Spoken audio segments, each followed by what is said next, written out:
কেউ বলতে পারেন জনমুখী, কেউ বলতে পারেন অনুদানের রাজনীতি, কিন্তু যাই বলা হোক না কেন সেই কৌশলেই বঙ্গে বাজিমাত করলেন দিদি, তামিলনাড়ুতে আম্মা।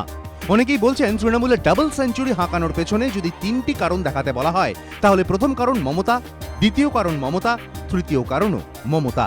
যদিও প্রত্যাশিতভাবেই মমতা বলছেন এই জয় মানুষের জয়। আজকে এত জয়ের পরেও আপনারা অনেকে বলছেন দিদি আপনি হাসছেন না কেন? মানুষের হাসিটাকে আমি মনে করি আমার হাসি।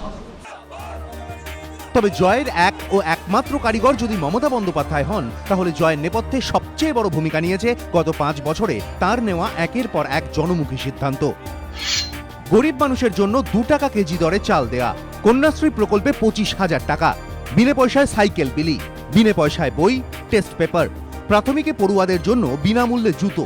একই রকম ভাবে তামিলনাড়ুতে গত 5 বছরে ঢালাও ভর্তুকি চালু করেছেন জয়ললিতা। মমতার 2 টাকা কেজি দরে চাল, তো জয়ললিতার সস্তায় খাবার দিতে আম্মা ক্যান্টিন।